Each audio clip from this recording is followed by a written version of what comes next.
Dans le premier Perek, premier chapitre de Pirkei Avot, Maxime de nos pères, 6e Mishnah, la Mishnah rapporte Rabbi Shua ben Prachia de dire Teidan et kol adam le kavzchut. Il faut toujours juger chaque personne favorable, positif. Un beau message. Mais le Rabbi rajoute il y a une raison pourquoi Rabbi Shua ben Prachia est celui qui nous enseigne cet enseignement.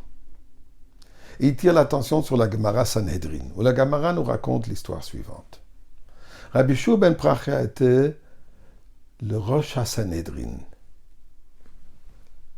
le leader du Sanhedrin, la cour supérieure du peuple juif, durant le deuxième temple, durant le règne de la dynastie de Hashmonaïm, particulièrement le roi Yanaï.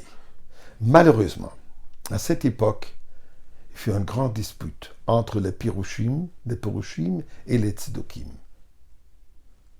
La dispute était les Pirushim, ils étaient les rabbins traditionnels qui ont accepté la Torah orale telle qu'elle a été transmise depuis Moshe Rabbeinu jusqu'à l'époque. Malheureusement, il y avait les Sadduciens, les Tzedokim, qu'eux, ils ont décidé de rejeter toute la Torah orale, toute la Torah Shebal Peh. Ils ont interprété la Torah d'une manière littérale. Exemple, la Torah dit à Shabbat, Lo tevaru ish b'chol moshvotechem b'yom ha-Shabbat. On n'a pas le droit d'allumer du feu durant le jour de Shabbat. Nous savons d'après la Torah Shebal Peh que ceci veut dire qu'on n'a pas le droit d'allumer un feu le Shabbat. Mais si le feu a été allumé avant Shabbat, on peut s'en servir, c'est-à-dire on peut profiter de la lumière qui brûle. On peut manger un plat chaud, comme nous avons la daf, qui est sur le four avant Shabbat jusqu'à présent. Les Tzedokim, ils ont dit non, interdit d'avoir quoi que ce soit comme feu durant le Shabbat. Et pour cela, durant le Shabbat, ils étaient dans le froid et dans l'obscurité. J'ajouterai que pas seulement Shabbat, ils étaient complètement dans l'obscurité. Mais c'est ce qui a fait un ravage au sein du peuple juif. Le roi Yanaï, il était de l'opinion des Sadduciens. Il a brutalement rejeté, détruit le Sanhedrin, l'autorité des rabbins, au point qu'il fallait qu'ils fuissent. Rabbi Shua ben Prachia a fui de Yerushalayim, parti en exil en Égypte. À ses côtés, il avait un élève fidèle qui ne l'a jamais quitté. Un élève brillant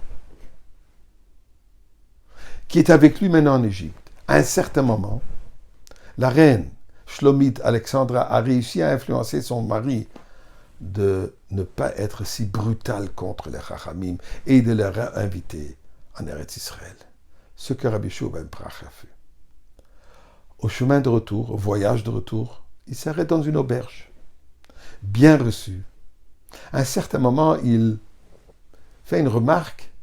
Il dit, regarde comme cette auberge, elle est belle. L'élève qui a mal interprété ce que Rabbi Shua ben Prachia dit, il se tourne vers son rave et il dit, comment est-ce que je peux dire qu'elle est belle? Regarde comme elle est moche, cette femme. Rabbi Shua ben Prachia était insensé. Quelle audace! Quelle vulgarité! On parlait de l'auberge. Et comment est-ce que tu as l'audace d'insulter une personne de cette manière, dire qu'elle est vilaine? Rabbi Shua ben Prachia l'a rejeté complètement, a refusé qu'il reste près de lui. Et tous les efforts que cet élève a faits,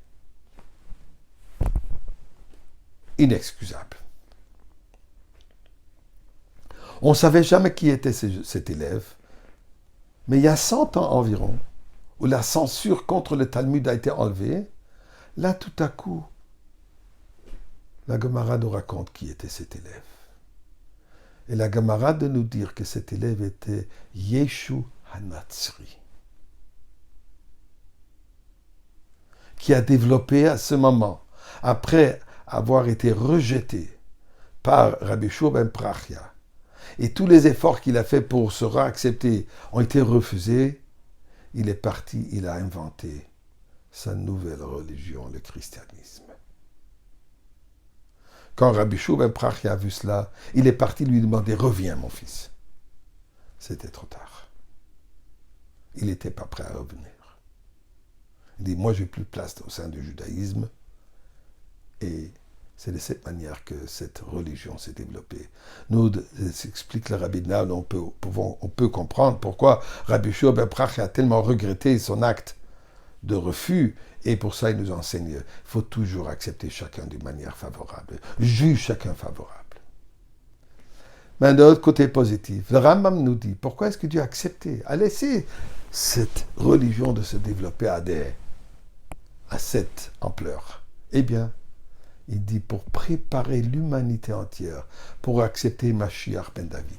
Étant donné qu'il y a tellement d'enseignements dans cette religion à propos du Messie, que le Messie est un être humain, c'est pour ça que Dieu dit qu'il se prépare à cette réalité, que dès que Mashiach ben David se dévoile et nous délivre de cet exil, l'humanité entière va l'accepter. Ribono shel olam, l'humanité est prête.